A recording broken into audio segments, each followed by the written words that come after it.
اس غموں کے پہاڑ کے ٹوٹنے کے بعد، اتنی بڑی مشقت جھیلنے کے بعد اور آنکھوں سے آنسو نکل جانے کے بعد حضور کی چہرے مبارک سے تبسم ظاہر ہوا، خوشی کے آثار ظاہر ہوئے، آپ مسکرائے۔ صحابہ دیکھ رہے ہیں جو مدینہ میں موجود ہیں کہ ادھر خبریں دی جا رہی ہیں کہ جعفر شہید، عبداللہ ابن رواحہ شہید، زید بن حارثہ شہید، اور ادھر مسکراہٹ اچانک سے خیر کی خبر ہوگی۔ صحابہ نے پوچھا یا رسول اللہ کیا ہوا ہے؟ فرمایا کہ اللہ کی تلواروں میں سے ایک تلوار نیام سے نکل چکی ہے، اور وہ کون تھی؟ اور وہ کون تھی؟ خالد بن ولید۔ خالد بن ولید، کیا کمال نام ہے صحابہ میں، کیا کمال نام ہے صحابہ میں کہ جیسے ہی مسلمانوں نے آپس میں مشورہ کر کے کہا کہ اب امیر کس کو بنائیں، تینوں امیر شہید ہو گئے، تو آپس کی مشاورت سے یہ طے ہوا کہ خالد بن ولید کو امیر بناؤ۔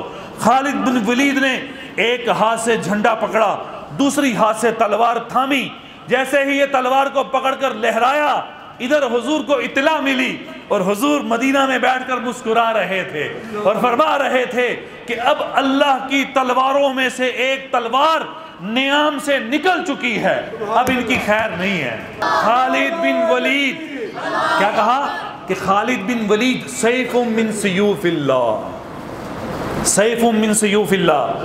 آپ کو اگر تاریخ کا اندازہ ہو، تاریخ کا علم ہو، یہ بات ذہن میں رکھیے گا، آپ کے علم میں لانے کے لیے بتا رہا ہوں۔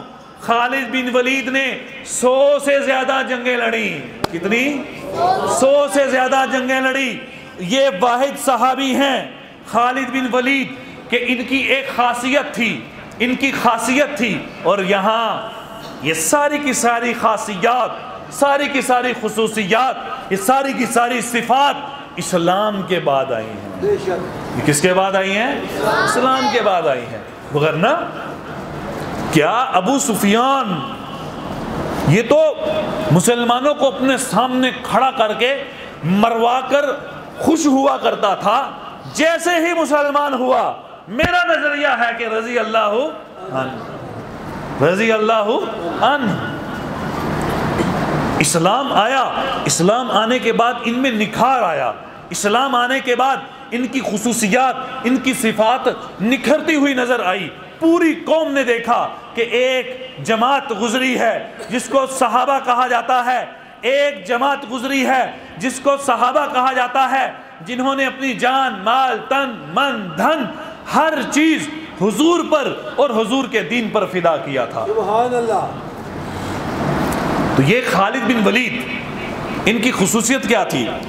ان کی خصوصیت یہ تھی کہ یہ کہا کرتے تھے جس جنگ میں، سنیں توجہ ہے، ادھر کی توجہ نہیں ہے، توجہ، یہ فرمایا کرتے تھے کہ جس لڑائی میں، جس جنگ میں مجھے امیر بنایا جاتا ہے اس جنگ میں لڑنے کا مزہ نہیں آتا، اللہ اکبر۔ اس جنگ میں مجھے لڑنے کا مزہ نہیں آتا۔ پوچھا کیوں؟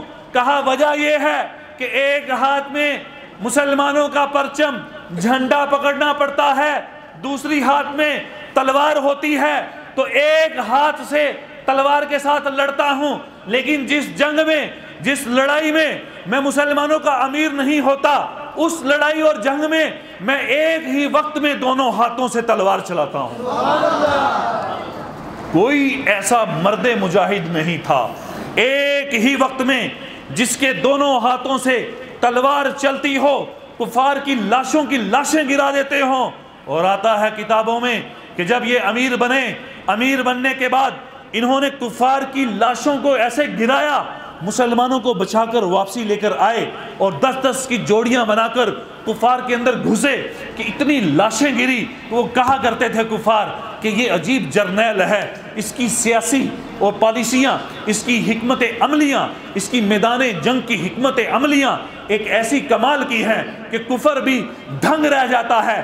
غزوہ احد کے اندر بظاہر جو شکست ہوئی تھی، اس شکست کے پیچھے بھی خالد بن ولید تھا، ابھی مسلمان نہیں ہوا تھا، اس شکست کے پیچھے بھی خالد بن ولید تھا۔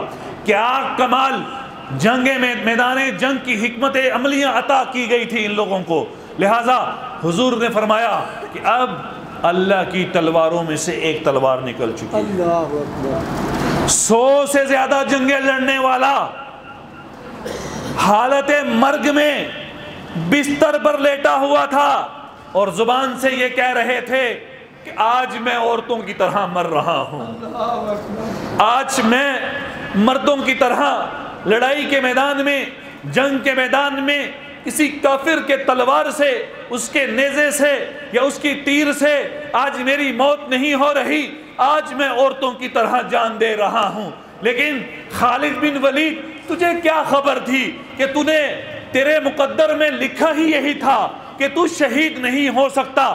وجہ یہ ہے کہ تجھے تو خطاب ملا ہے لسان نبوت سے کہ تو سیف من سیوف اللہ ہے، اللہ کی تلواروں میں سے ایک تلوار ہے، اور میرے رب کا یہ ضابطہ ہے کہ خدا کی تلوار کبھی ٹوٹ نہیں سکتی۔ اگر تو شہید ہو گیا تو رب کی تلوار ٹوٹ جائے گی، یہ اللہ کا اصول نہیں ہے، یہ اللہ کا اصول نہیں ہے۔ کیا کیا صفات تھی ان لوگوں میں، قربانی کا جذبہ، موت کو سامنے دیکھ کر، موت کو سامنے دیکھ کر کبھی نہیں گھبرائے، کبھی بھی نہیں گھبرائے، بس نسبتیں تھی اسلام کی طرف، نسبتیں تھی اسلام کی طرف۔ کیا فرما رہے ہیں؟ اِنَّا كُنَّا أَذَلَّ النَّاسِ، ہمارا کیا مقام ہے، ہماری کیا عزت تھی، ہمارا کیا شرف تھا، ہمیں اگر شرف ملا، ہمیں اگر اعزاز ملا، ہمیں اگر مقام ملا تو وہ اسلام کی وجہ سے ملا ہے۔ فَأَعَزَّنَا اللَّهُ بِالْإِسْلَامِ، ہمیں اسلام کی وجہ سے اعزاز ملا ہے، لہٰذا ہماری صفات بھی اسلام کی وجہ سے تھی۔ موت کیا ہے؟ موت کو تو انہوں نے شکست دی تھی، موت کو انہوں نے شکست دی تھی۔ حضرت سعد بن ابی وقاص مقابلہ تیار ہے، لہٰذا لڑائی شروع ہونے سے پہلے انہوں نے کفار کے جرنیل کو ایک خط لکھا، اور اس خط میں ایک جملہ لکھ رہے ہیں، جملے کا مفہوم بیان کر رہا ہوں۔ مفہوم یہ ہے، یہ کہنا یہ چاہتے تھے، بعض جملے بڑے تیر کی طرح سیدھے لگتے ہیں۔